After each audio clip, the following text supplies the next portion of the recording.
All right, everybody, welcome into the high noon edition of, well, me. Hi, I'm Pugs Moran. This is High Noon. We do this each and every day, Monday through Friday, not each and every day. We don't do Saturdays. We don't do Sundays.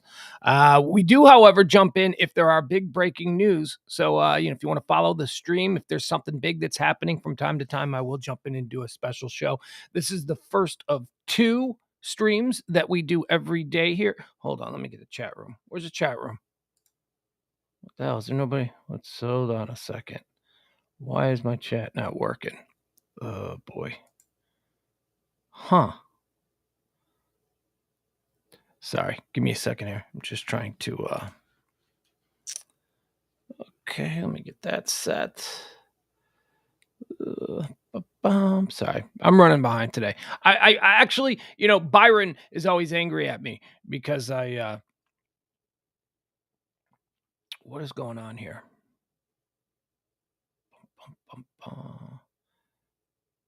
You know what? I think I'm going to have to stop and restart the show. I have something wrong here. Oh boy. Oh boy. Or should I just push through? I really don't know. Hold on a second. Sorry, guys. I'm trying to fix it. If you're in the chat room, does everything sound okay? Because everything looks a little bit wiggy here. Like maybe I did something wrong to start the show. We've been having a weird internet situation here all morning long, actually. And I'm wondering if that screwed something up. Leslie, how's it sound? Hi, everybody. Does it look okay? Everything look okay? Because if it looks okay, then we'll just motor through it. For some reason, it's like I'm not. I look very low grade. I look very, very grainy. Very whatever you want to call it. All right, let's do this. Let's just move ahead. Okay, welcome into the High Noon Show. This is the first of two streams that I do each and every day here on the Radio Misfits podcast platform. We do this one, High Noon, and then we also do a Pillow Talk show. That's Pugs and Parker present Pillow Talk. I, Pugs Moran, I do the High Noon Show all by myself. And what is the purpose of this show, you might be asking yourself? Well, I'll tell you. It gives me something to do. That's right. I do this because it gives me a reason to wake up and start working every day. And, so thank you. So I appreciate you being a part of that. This show is about headlines, hot topics, current events, pop culture, trending topics, anything that the world at large is buzzing about. I try to give it to you here in nice little bite-sized morsels. We run through the topics one at a time. Tell you why it's trending, tell you why people are talking about it. I give you my take on it, and we move on. The show is designed to be a cheat sheet for you so that you're just not out there running around, running into people saying, hey, did you hear about? And you could say, yeah, actually, I did kind of hear about that. Couple of rules. We have a couple of rules here on this show. First and foremost, we try not to get into divisive politics unless it's funny. Like if there's something just unavoidably silly that's happening, we might get into that. But I don't want to do politics, right? I mean, I used to do talk radio. I did talk radio for 20 years in between Chicago and Dallas. And that whole industry has changed now. There is no place for anybody that doesn't want to talk about politics. Well, you can talk sports, but I love sports, but I don't want to talk all sports either. So that's the purpose of this show. If by some grace of the good Lord, there are people out there who want to hear talk radio without all of the "who did you vote for" nonsense, that's what this show is here for. The second stream that we do, the Pillow Talk stream, that's more conversational. That's I got a right-wing MAGA cohort that I do the show with, Jace Parker. Love him dearly, but he's a little misguided with his politics. If he's listening to this right now, he's angry, but that's okay. He'll get over it because he would describe me as exactly the same way. So we have a little conversation on that show, Pillow Talk, and on Mondays, if you missed the show last night, my former partner Kelly joins us. She was on last night. She finally got her computer camera working and all that stuff. So if you want to hear any of those old shows, or if you want to go back and check out the Pugs and Kelly show reunion, you can just jump on pugscast.com. That's pugscast.com. And that'll have all the shows, all of them, every Pillow Talk show, every High Noon show, unless YouTube has banned us. YouTube bans a lot of the shows. See, we don't monetize this show. This show operates on your tips, on your kindness. If you want the show to continue, we have a set amount of money that we have to make each month in order to continue doing this show, 2 shows a day, and we allow you the opportunity. What the hell? I know that sounded bad.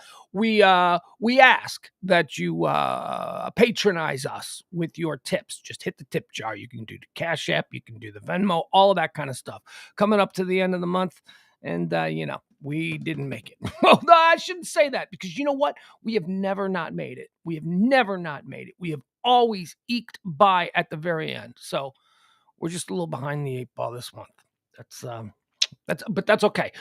And the reason I brought that up is because there's a bunch of shows on the pugscast.com, the YouTube shows, that are missing. And they're missing because sometimes I play things that YouTube goes, you can't play that. And then they're like, no one will ever see this show. You'll never be able to monetize your shows. I'm like, okay, whatever. That's fine. You know, we don't need that. I don't need your nickels, YouTube.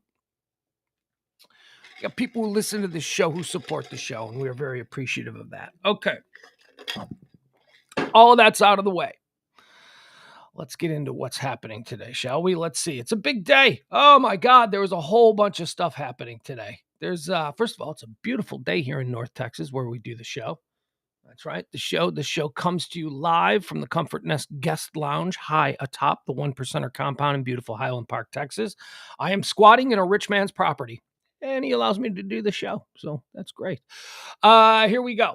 April the 26th. That is today. April the 26th, year of our Lord 2022. It is the 116th day of the year. There are 249 more days remaining until the end of the year. What is today the national day of? Yeah, if you're new, and maybe you are, you should know that before we get into all the headlines, topics, trending topics, all that stuff, we like to run down the purpose of this day. We like to check in on the day calendar. It's always a day. Today's the day of peanut butter, whatever. We like to look at that, how we should be commemorating this day according to the National Day of Calendar. And then we run through like historic events of the day, birthdays, people who died, all that. And then we get into the trending topics. So just so you know, I try to give you a full scope of what this particular day is all about. It is National Autobahn Day. I think that's with animals, right? That's not the expressway there in Germany, is it? Let's see. A National Autobahn Day. I think the Autobahn Society, they're bird watchers, right? Yeah. April 26th, National Autobahn Day honors the birth of John James Audubon. Audubon was a French-American ornithologist. Yeah, as a bird watcher. All right, there you go. That's what today's about. Today's about bird watching day.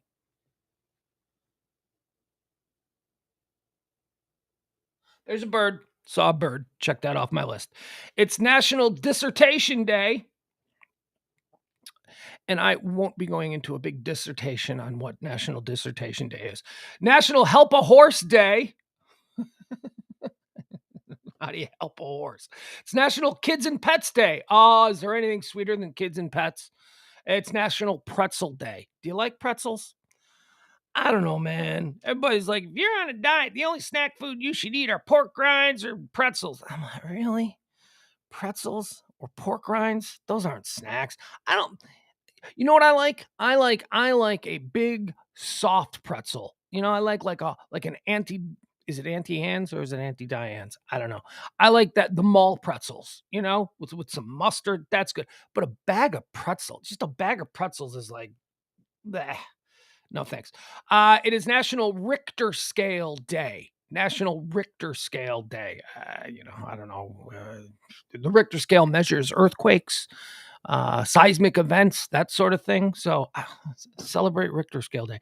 It's also National South Dakota Day. Yeah, South Dakota, we don't need 2 of you. We really don't. We do not need 2 of you. There should be one state, and it should be called Dakota.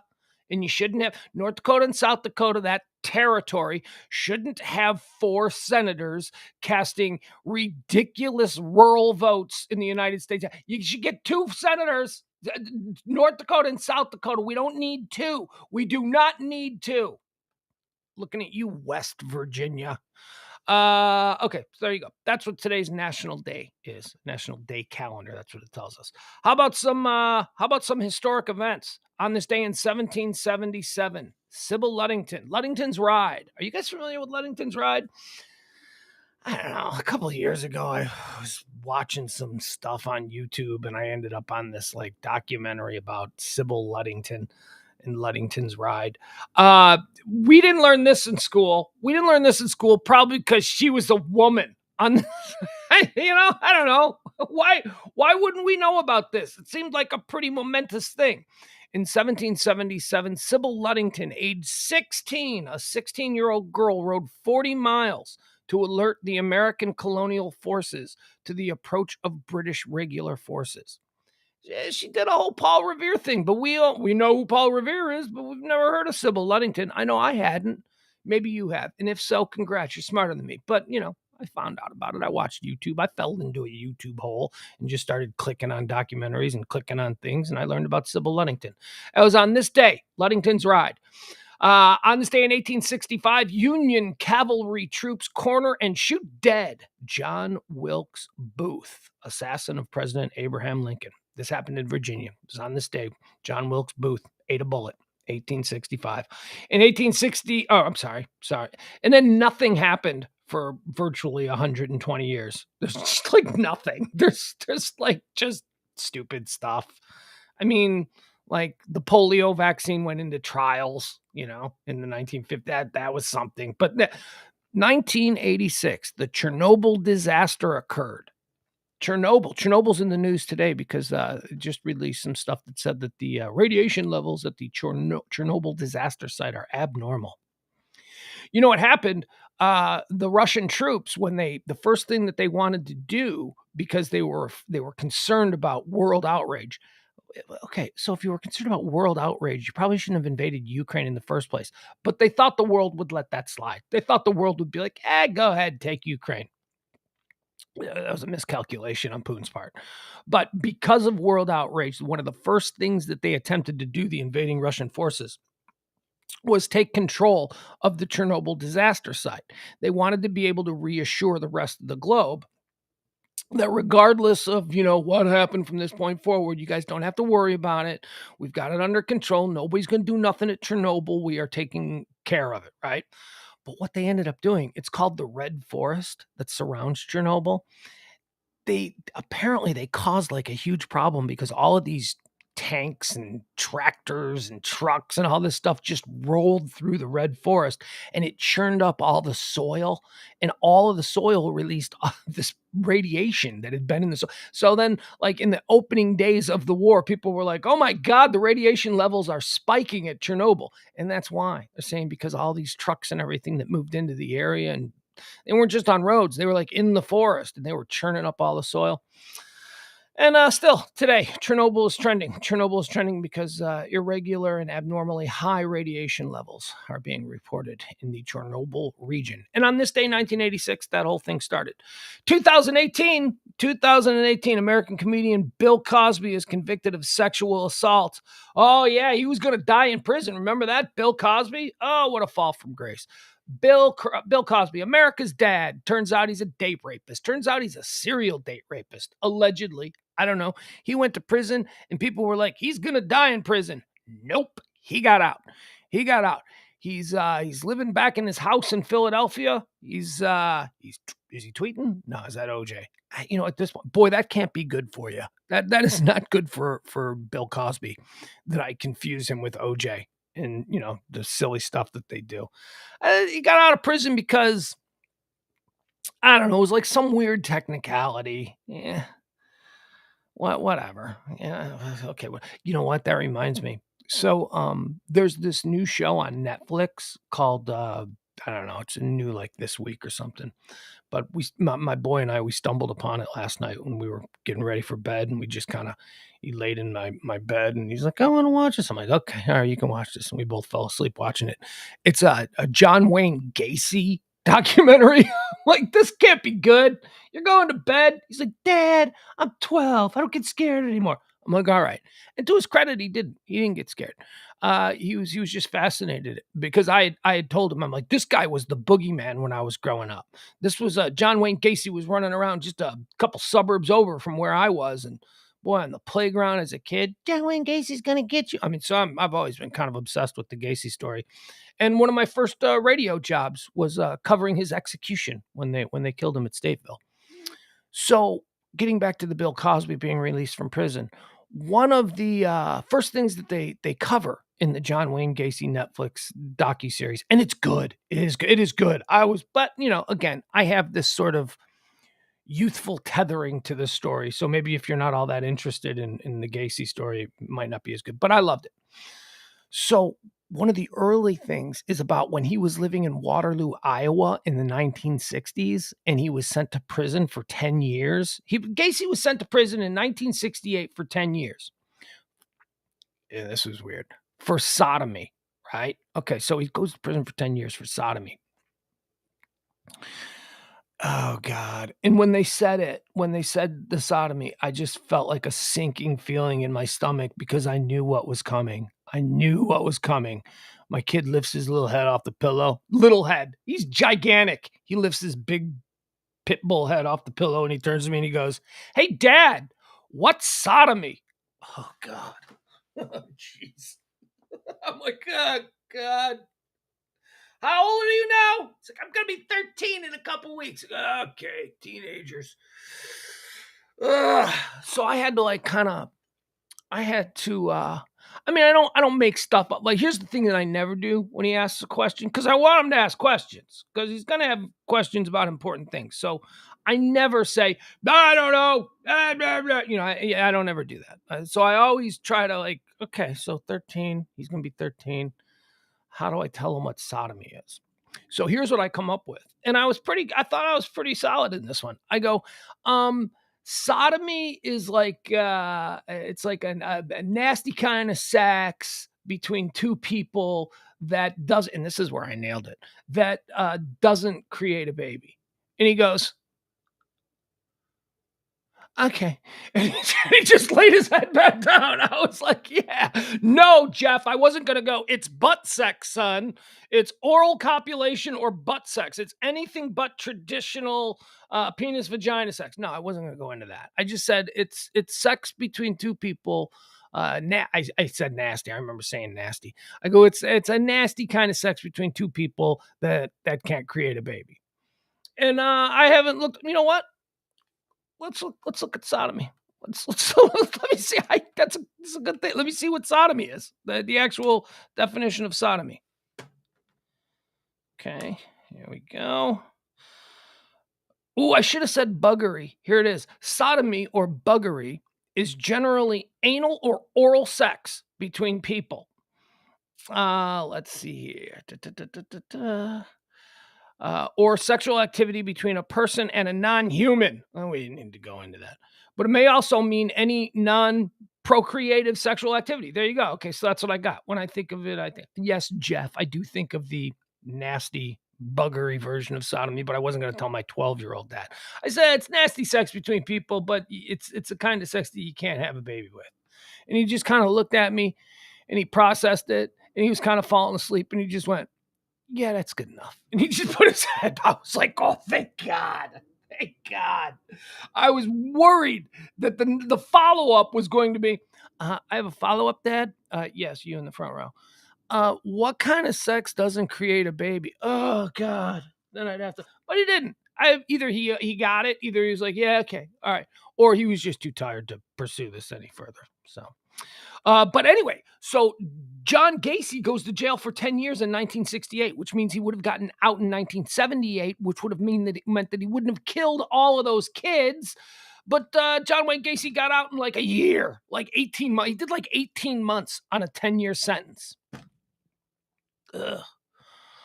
All right, so that's the tie-in with Bill Cosby. Let's see here. What else do we have here? We did Cosby. Oh, Marvel Studios on this day in 2019 released the film Avengers Endgame. It would become the highest grossing film of all time, surpassing the previous box office record of Avatar. I'm a filmophile. I like the films. I've never seen Avatar. I've never seen Avatar. I've seen about 30 minutes of Avatar. It just didn't get me. I was like, blue people. Yeah, don't like it. I'm out. I mean, you gotta see Avatar. I'm like, yeah, you know what? I'll see Avatar right after I see Inception. You haven't seen Inception? Hey, schizophrenic me, you haven't seen Inception either. So lose the tone. I've never seen Inception. I've never seen Avatar all the way through. Like I watched like 30 minutes of Inception and went, yeah, no, I don't know what the hell's going on here. I have no clue. This is all over the place. Oh, but Inception is such a great film. Yeah, is it? Or are you just saying that? Is it a great film? Because I can't really find a story here. I see a lot of very weird imagery, cool graphics, but where's the story? There's nothing that grabbed me about this. They jump into your dreams. What? Okay. All right. That's not they didn't do an effective job explaining. You know what? No, thank you. So Avatar was the number one film until Marvel's Endgame came out. How about some birthdays? Let's do some birthdays. Born on this day in 1933. There will be no debate. She is a national treasure. Carol Burnett, born on this day in 1933. She is a national treasure. And, I wonder about Carol Burnett because she was such a massive star of a specific time. If you are Gen X like me and you grew up in the 1970s and 80s, Saturday evenings was about the Carol Burnett show. Carol Burnett, Saturday evenings, every Saturday evening. You got your Tim Conway, you got your Vicki Lawrence, you got your Harvey Korman, you got your Lyle Waggoner. Yeah, those, who else? Did I miss anybody? I don't think I missed anybody. She's tugging on her ear for her grandma. I'm so glad we had this time together. I've never gone back. I bet you I could go back and find on YouTube a bunch of old Carol Burnett episodes. I don't want to, though. I don't want to, because here's what I'm afraid. I'm afraid that I'll watch old Carol Burnett episodes and go, this is really stupid. I'm afraid of that, because that'll then tarnish the very nice memories that I have of, after bath time, sitting there watching Carol Burnett. National treasure, Carol Burnett. You know where she came from? She was discovered by Lucille Ball. Lucille Ball saw Carol Burnett like on Broadway or something, and kind of took her under her wing and was kind of like, okay, look, kid, I think you're super talented. You got red hair just like me. You're like a little version of me. And I'm going to get you this deal at CBS, because I don't know if you know this or not, but I'm Lucy of Desilu. And CBS will do whatever the hell they want me to do. And I'm telling them that I want you to have a show. And she sort of bankrolled and played the bully for Carol Burnett in her early career. But Carol Burnett's show, it was a TV sensation for 10, 12 years. And then she didn't really, it's not like she did anything in the mid to late 80s or 90s. She pops up every once in a while and people are like, oh, look at her. She's a treasure. But do millennials know who Carol Burnett is? I don't think so. Certainly Gen Z doesn't know who Carol Burnett is. Carol Burnett.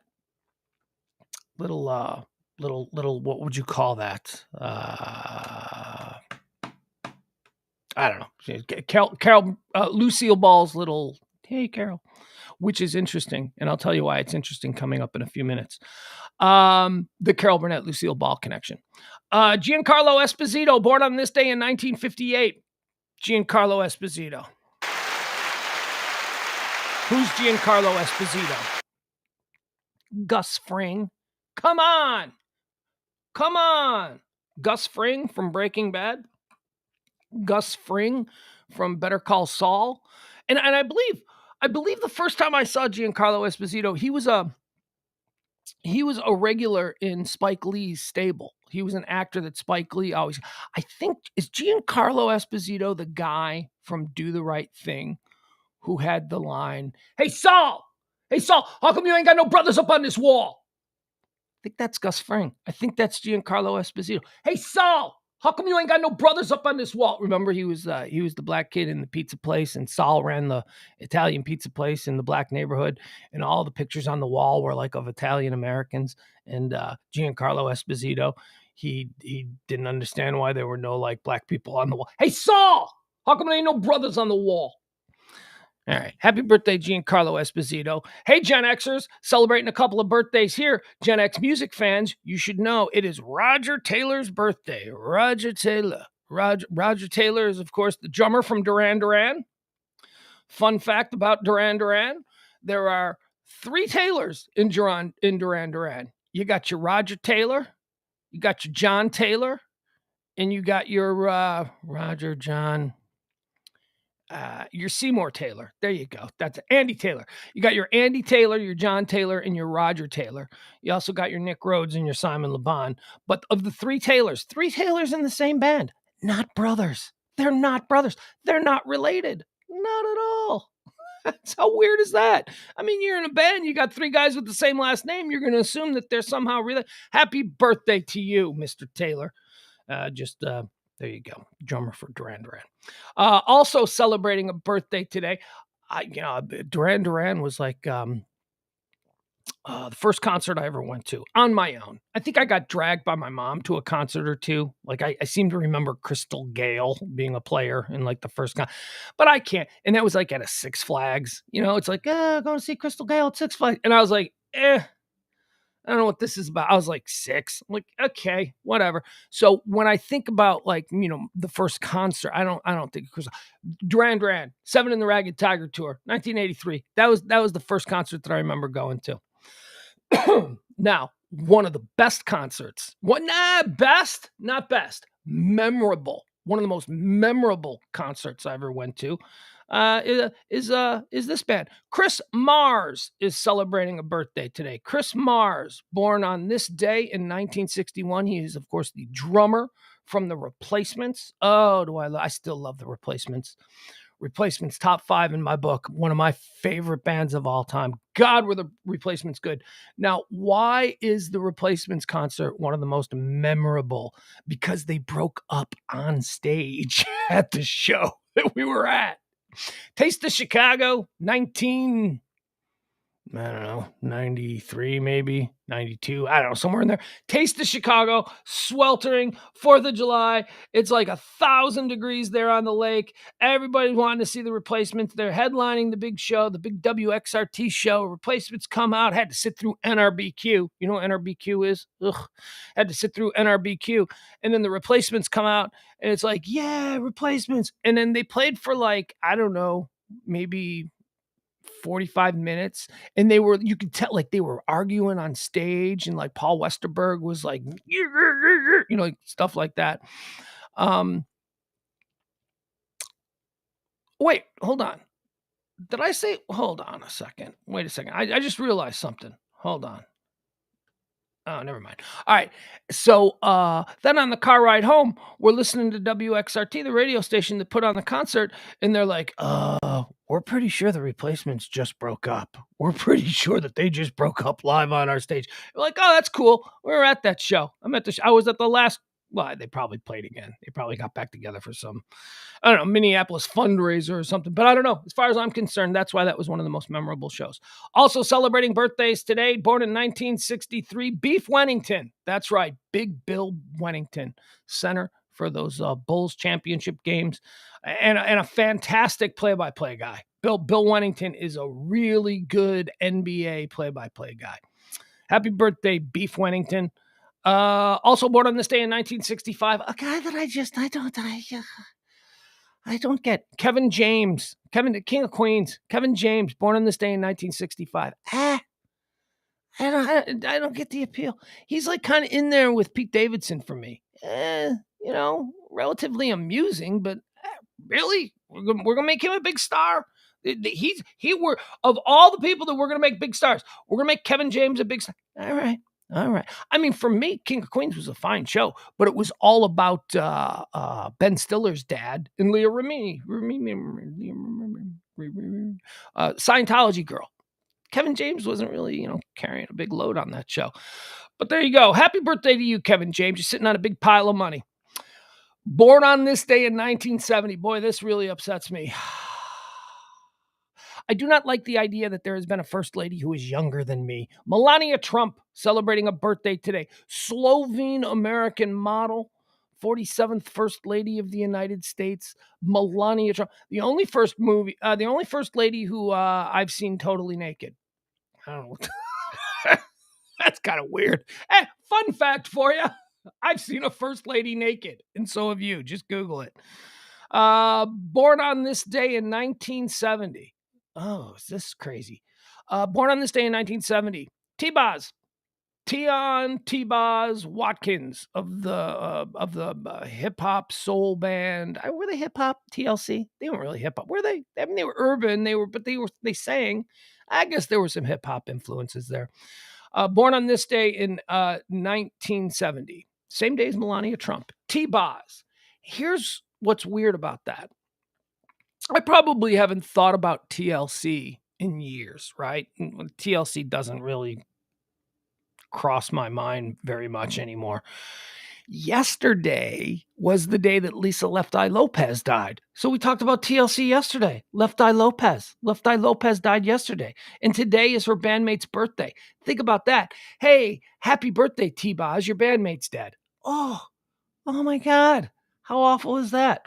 Born on this day in 1980, Channing Tatum, American actor and producer. I like Channing Tatum. I got no problem with Channing Tatum draft. I've never seen Magic Mike, so I don't know what kind of a draft this could be. So we're not going to do a Channing Tatum draft. Honestly, I don't think I could name one Channing Tatum movie. But I know I like him. Like I know that it's like, I like that dude. That dude seems pretty cool. Never seen Magic Mike though. Why have you never seen homophobe? It's not that I'm a homo. It has nothing to do with being, and I'm not a homophobe. You know I'm not a homophobe. Schizophrenic me is my co-host. How would I explain why I have never seen Magic Mike? One, it looks stupid. It looks like a stupid movie. I'm getting older. I don't know how much time I have left. There's so much to watch. I don't need to see a movie about male strippers. I really don't. I really don't. Secondly, it's about male strippers. So I mean, you're a homophobe. It doesn't make me a homophobe to not find the subject of male strippers appealing. It doesn't make me a homophobe. I'm sorry. Just makes me, I don't know, I guess more picky with what I decide to dedicate 90 minutes to 2 hours of my life to. But I do like Channing Tatum. So good, happy birthday. Have a good birthday, Channing Tatum. Born on this day in 1983, Jessica Lynch. Remember that name? Jessica Lynch. She's a hero. She's a hero. I'll tell you, she's a hero, not because she's a hero. She's a hero because she's not a hero. Jessica Lynch. Do you remember her? Back in 2003, during the war, Iraq. I guess it was the Iraq War. Yeah, or was it Afghanistan? I don't know. It was one of. Oh God, I should have more respect for these two wars. She was in a convoy, and the convoy was hit by whatever, the enemy, and she was knocked unconscious. And she was dragged from her vehicle, and she was a prisoner of war. She was made a prisoner of war. And then, like a little while after that, special forces went in and rescued her. It was a big deal because it was the first time that American special forces had gone behind enemy lines to rescue U.S. military POW. And why do I say she's a hero for not being a hero? Because there was a lot of bullshit about the story, like, she fended him off. She slugged it out. She is the American fighting force, the embodiment of what a woman, military, all of this stuff. There are all these like bullshit stories about it. And then she goes in front of Congress and they're like, please tell us your heroic story. And she goes, yeah, I was in a car wreck and I was knocked unconscious. And when I woke up, I was in custody of the Iraqi or whatever, She's like, I am not a hero. So why is she a hero? Because she refuses to steal valor. She refuses. She could have rode that. She could have written books. She could have leaned into it. She could have been, yes, I am. All of those stories that they told about me, they're all true. It was war propaganda. All of those stories were just war propaganda. And then she got up and she said, you know what? A bunch of the people I was with, they died.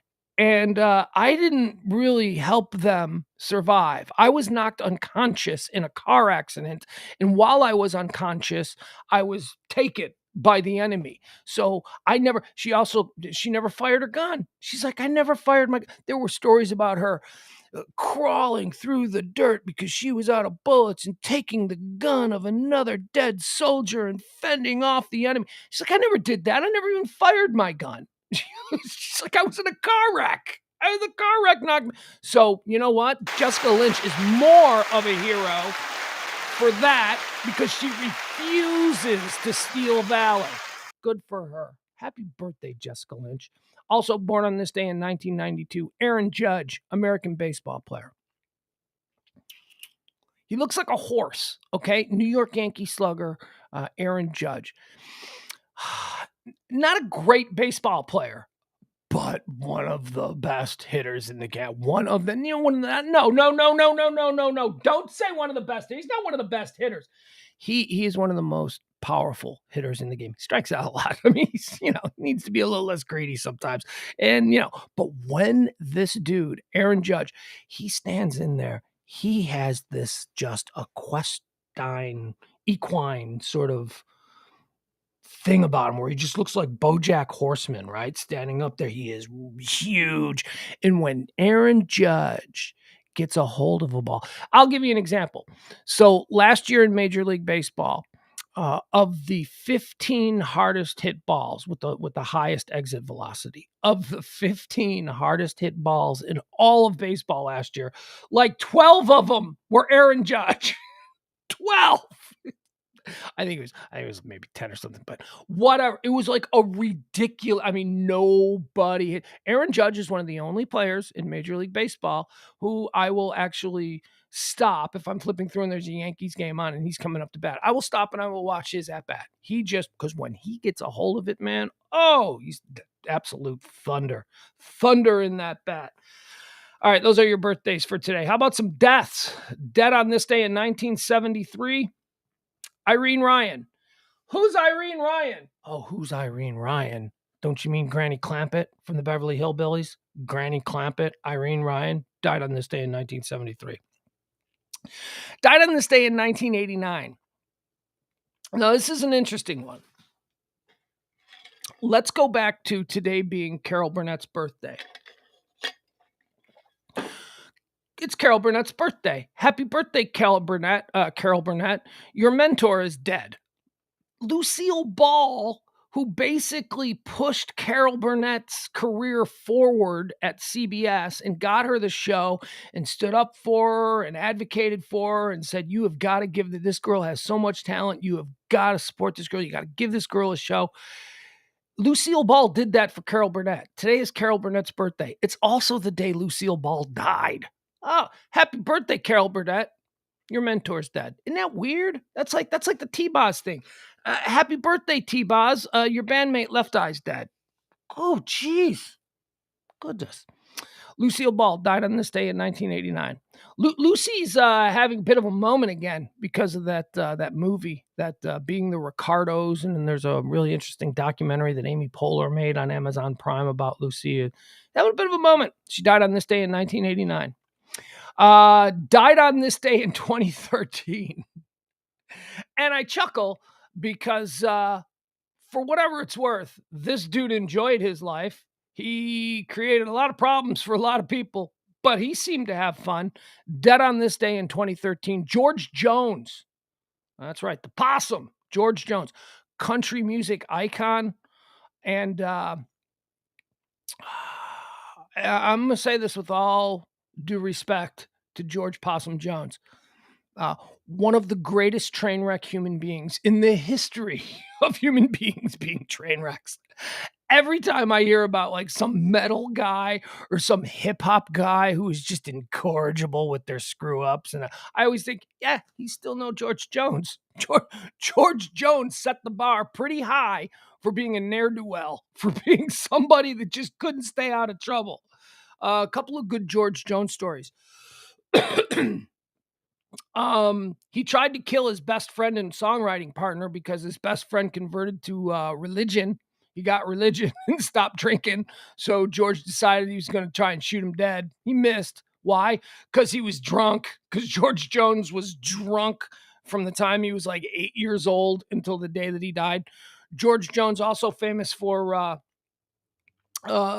his wife. He was out on his ranch, and he's 8 miles away from the liquor store, and his wife would hide all the car keys from him so that he could, because she knew that he was too lazy to actually walk the 8 miles to the liquor store. So she knew that, there was no, so she would hide the car keys, or she'd take all the car keys with her when she left. And George Jones looked out on his property and saw his lawnmower, his tractor lawnmower. He took the lawnmower 8 miles to Beaumont, Texas, just to get booze. Also, he did that once before. Tammy Wynette. Tammy Wynette used to do that too. She used to have to hide the car keys because she would fall asleep in the middle of the night, and he'd get up and he'd go out carousing. And Tammy Wynette went down to the local bar. She woke up at 1 o'clock in the morning, and she was like, all right, I know where he is. And she drove down to the local bar, and the tractor, the lawnmower, was just sitting out in front. George Jones is sitting at the bar. And then that was all his drinking stuff. But then when he got older, I believe it was around 1980 or so, he wasn't feeling great. Yeah, because he had been drinking for 50 years. He wasn't feeling super great. And so his manager at the time, backstage in 1980 or something, introduced him to a little bit of a pick-me-up. A vitamin is all it was. Cocaine. George Jones loved his cocaine from that moment forward. He would just drinking and boozing and cocaine. But here's a fun fact about George Jones. Hated the weed because of the hippies. Hated the weed. He would, man, if you could sip it, shoot it, or snort it, George Jones was all about it. But if you were going to puff it, that is un-American. He didn't want to have anything to do with you. George Possum Jones. What a guy. Died on this day. And how old was he? Let me click on this. How long did a dude who lived his life that hard, how long did he live? Oh my God. He lived to be 81 years old. George Jones. George Jones, a guy who in 1969 got his hair cut, looked in the mirror and said, yep, I'm sticking with that. Dude had a crazy hair. You ever see George? Pull up a picture of George Jones. He had the same haircut for like 50 years. Oh, he's a character. Oh, that guy's a character. They need to, seriously, there needs to be like, okay, Ray Charles, Johnny Cash, whatever. Make a George Jones movie. I want to see the possum story. That's what I want to see. George Jones died on this day in 2013. Country music icon and just legendary train wreck human. Jonathan Demme died on this day in 2017. Man, I love Jonathan Demme. He died of cancer. He's in his 70s. Jonathan Demme was Jonathan Demme movie draft. All right, we're going to do it. We're going to do a Jonathan Demme movie draft because Jonathan Demme is one of the great film directors of the last 50 years or so. In the first round of the Jonathan Demme movie draft, we here at High Noon select with the first overall pick, Silence of the Lambs. Silence of the Lambs. With the second round here in the Jonathan Demme movie draft, we here at High Noon select Philadelphia. Hanks, Washington, AIDS. At the third pick here, now I'm going deep. I relied on the scouts here. The scouts told me that this guy out of a MAC conference, Division 2A. We're going deep on this one, but this is such a good movie. With the third pick in the Jonathan Demme draft, we are going to be selecting Melvin and Howard. Melvin and Howard. What's Melvin and Howard? Well, I'll tell you. Melvin and Howard is based on a supposedly true story of a guy named Melvin Dumars who ran a gas station in the middle of the Nevada desert. And one day he was driving out there in the desert and he saw this old man in a broken down pickup truck. And he picked up the old man in the broken down pickup truck and he basically took him back to town and hooked him up and made sure that he was safe and made sure that he got on his way. And that old man in the broken down pickup truck turned out to be Howard Hughes. Howard Hughes. And upon Howard Hughes's death, Melvin Dumars produced a letter supposedly from Howard Hughes that left all Howard Hughes's money to Melvin Dumars for that one single act of kindness. Melvin and Howard, he didn't get to keep the money. Just before the Howard Hughes estate was like, nah, he was crazy. He was a crazy old man. He wasn't in his right mind. He's not giving you nothing. So Melvin Dumars got nothing. But that's the movie, Melvin and Howard. Number 3 in the Jonathan Demme picks draft. That's such a good movie. Such a good movie. Let's see here. What do we go with? The 4th pick in the Jonathan Demme movie draft. Here's another sleeper. Although it was a big hit, it was still a sleeper because people don't remember this movie, but I love this movie. How about Married to the Mob? Married to the Mob. Number 4 in the Jonathan Demme movie draft. And number 5 in the Jonathan Demme movie draft. This is a very cool movie. It is considered by many, people either talk about The Last Waltz by Scorsese as being the greatest music documentary of all time, or they talk about this one from Jonathan Demme, Stop Making Sense. Stop Making Sense. The Talking Heads concert documentary. Jonathan Demme did it. Incredible. All right, a couple free agent pickups. All right, we're gonna. Jonathan Demme's got a good filmography. We're gonna pick up. We're gonna invite to camp. Here's who we're inviting to camp. We didn't draft him, but we're gonna invite him to camp. Let's see here. Something Wild is going to get an invite to camp. Caged Heat. Caged Heat. Lady prison movie, but a good one, a cool one. Caged Heat. Fighting Mad. Fighting Mad. Fighting Mad was a movie that I saw, I don't know, late at night one night, like when I was little. Fighting Mad is, I want to say it's Peter Fonda, and Peter Fonda plays an Arkansas landowner, and these developers start infringing on his property. So in Fighting Mad, Peter Fonda wages a guerrilla war with a bow and arrow against the. It's so good. Fighting Mad, and they're gonna get a camp invite. What else? Swing Shift was good, and Manchurian Candidate also gets a camp invite. There you go. The remake of Manchurian Candidate, but still good. Denzel Washington. All right, so there you have it. The Jonathan Demme movie draft. 1st round, Silence of the Lambs. 2nd round, Philadelphia. 3rd round, Melvin and Howard. 4th round, Married to the Mob. 5th round, Stop Making Sense, with camp invites going to Something Wild, Caged Heat, Fighting Mad, Swing Shift, and Manchurian Candidate. All right. Jeff Glenn says his number 1 draft pick for Jonathan Demme is Storefront Hitchcock. Yeah, that's my pick. I don't know what that means. I don't get it. Jeff also says George Jones song draft. 1, He Stopped Loving You. He Stopped Loving Her. Yeah, okay. 2, She Thinks I Still Care.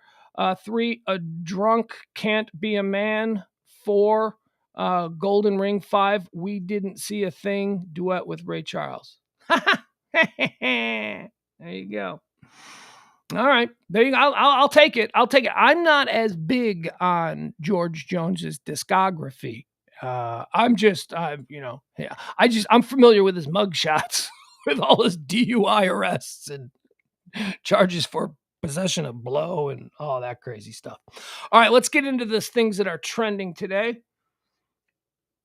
We've basically given you this day in history and all that important stuff. So now let's talk about what is trending. And there's a lot of stuff trending, so let's run through it. First, the big news of the day, Secretary of Defense Lloyd Austin has met with Volodymyr Zelensky, a show of support from not only the West, but the United States specifically.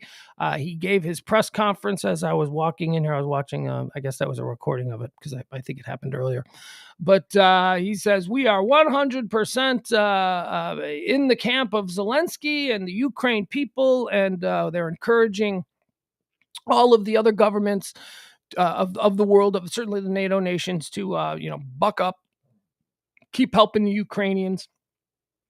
I know that Germany announced shortly after the meeting with SecDef Austin and Zelensky that Germany was now going to be ramping, I don't know, 80 pistols. I don't know, whatever. They're giving something, a whole bunch of stuff. It is good stuff. Basically, this is a little, Lloyd Austin going and meeting with Zelensky is an attempt to sort of twist the arms of maybe some of the other European nations that have been lately falling behind in their support for the Ukrainian effort. Everybody was on board in the opening weeks, but it's kind of, we keep giving them more money and more stuff. And this was just a big, hearty show of support for the Ukrainian people by the United States government.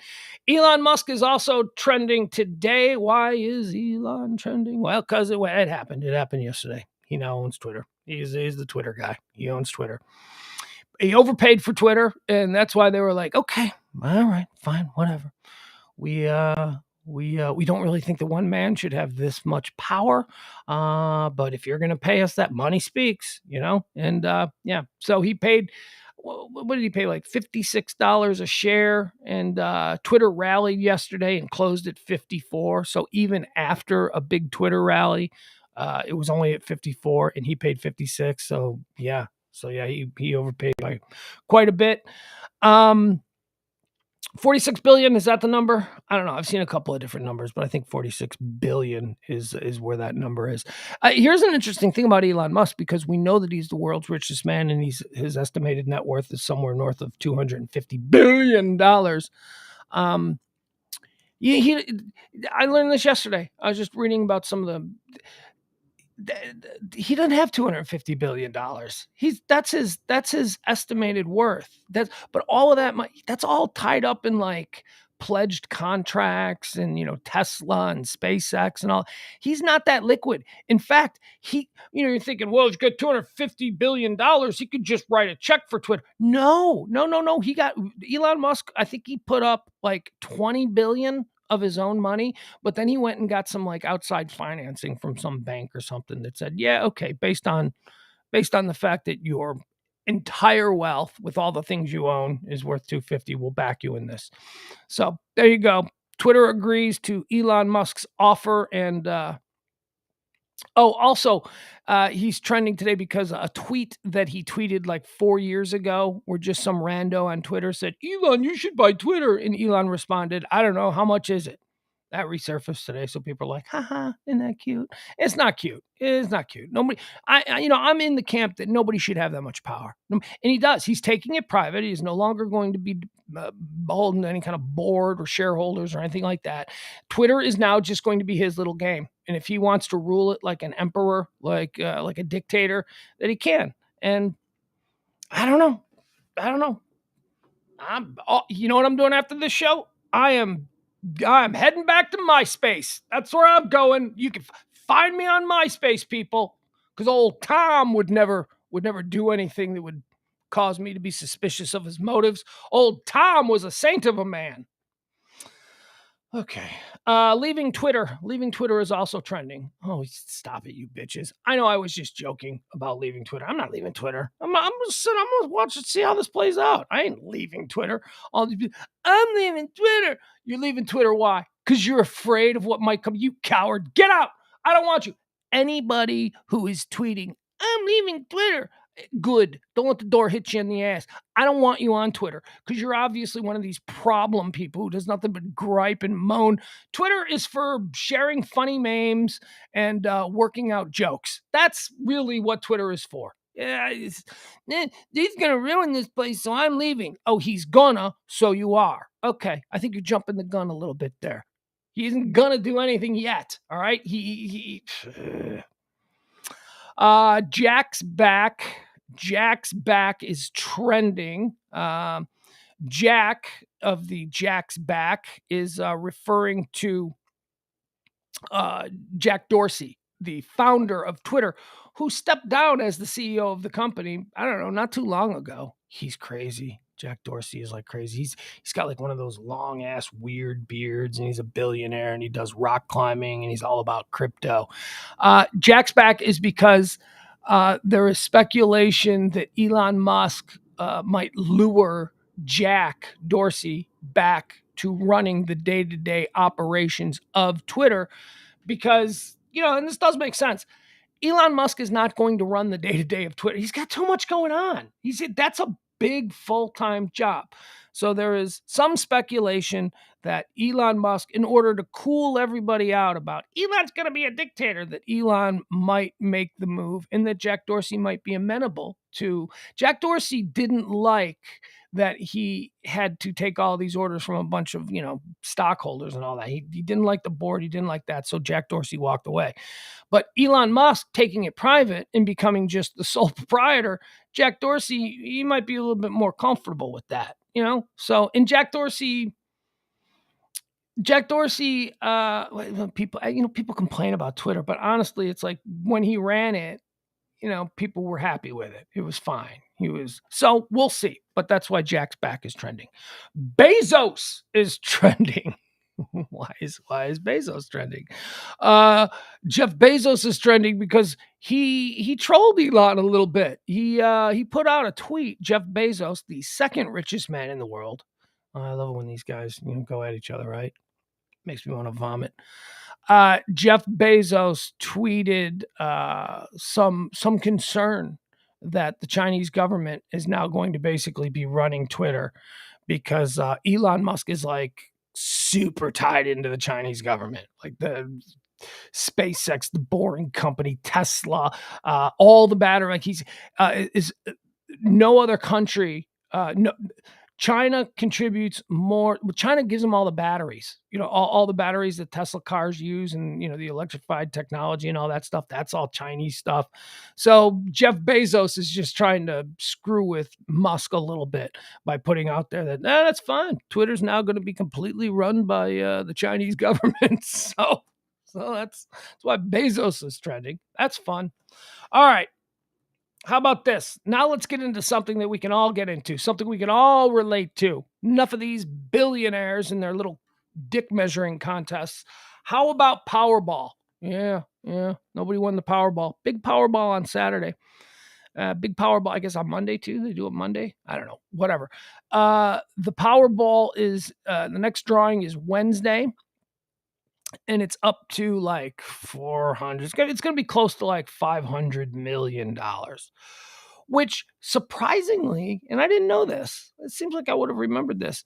That's not the largest Powerball of all time. The largest Powerball of all time is like 3 times that. I guess like 3 or 4 years ago, it went up to $1.5 billion in the Powerball, and 3 people split that.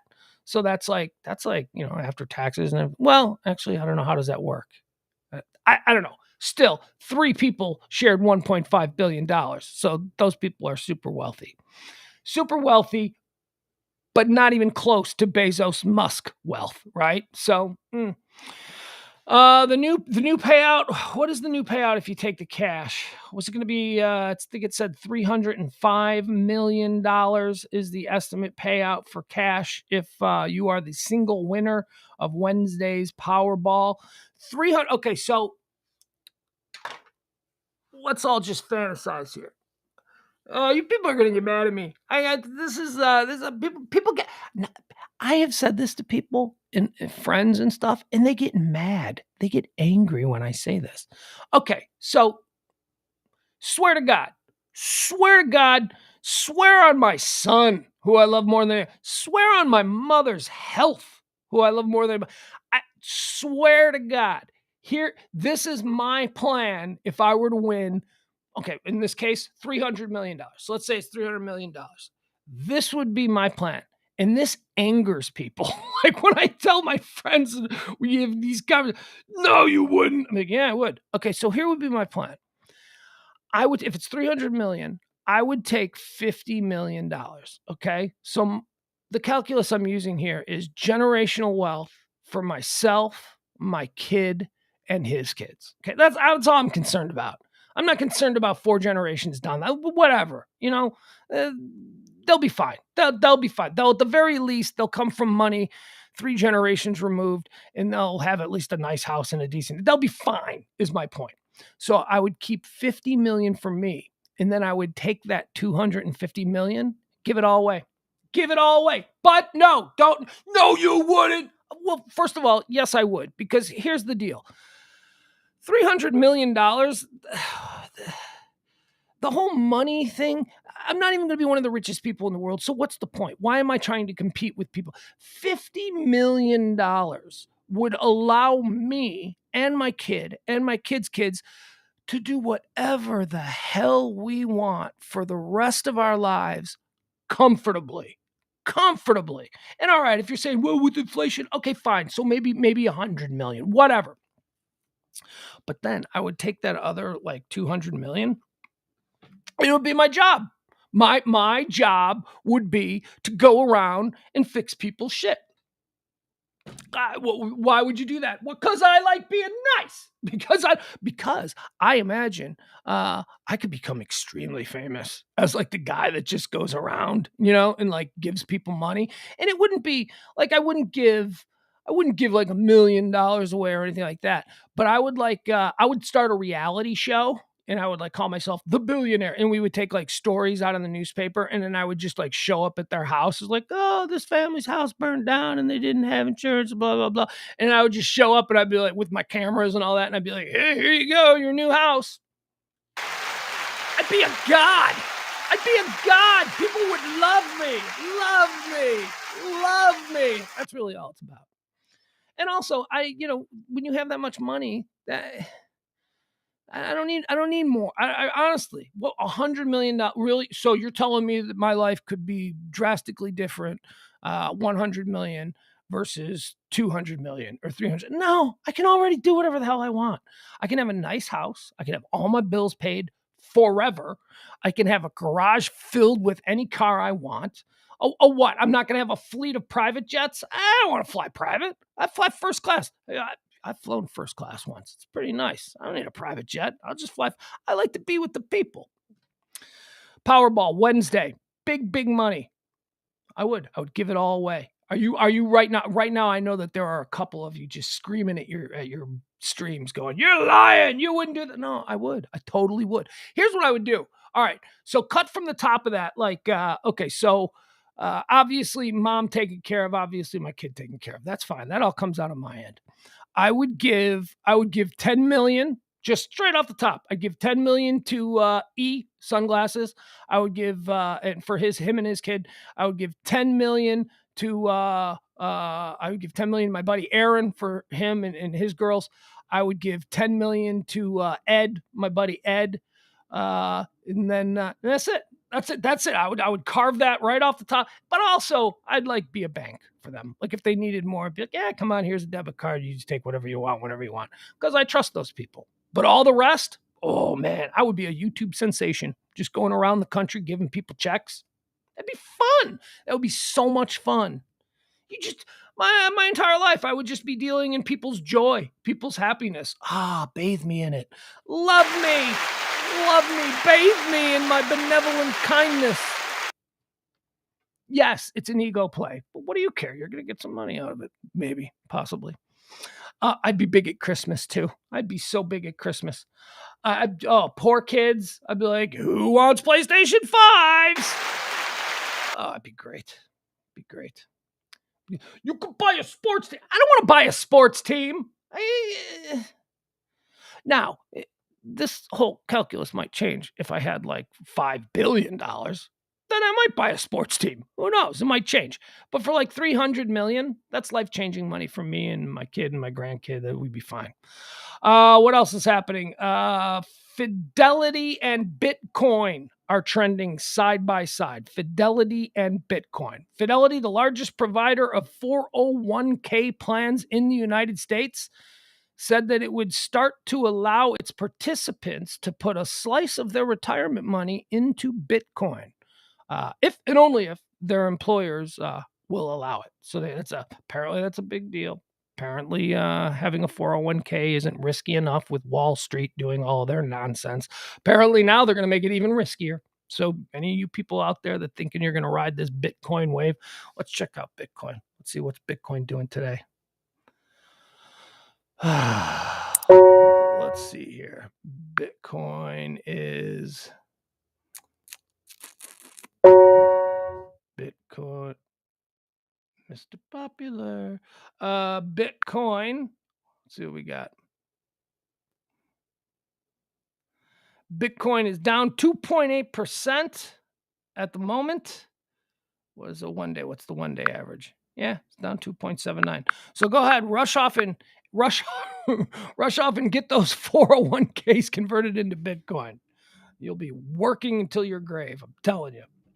I'm not sold. I'm not sold on the whole Bitcoin thing. I've had a couple of people donate little nuggets of Bitcoin to the show, and I'm just watching it. And I'm watching it go down and watching it go down, and then it shoots up and then it goes down. Never really shoots up all that high. Just mostly it's just a steady down, even. You know what I would say? I would say on the whole, maybe it's even, but whatever. Certainly isn't the thrill ride that it was promised to be. I thought I'd be buying a new condo now. With the Bitcoin. Nope, not happening for me. Carrie Elways. Carrie Elways is trending. Who's Carrie Elways, Pugs? I'll tell you who Carrie Elways is. Remember Princess Bride? He was like the prince. I forgot his name. But Carrie it's a weird thing with Carrie Elways.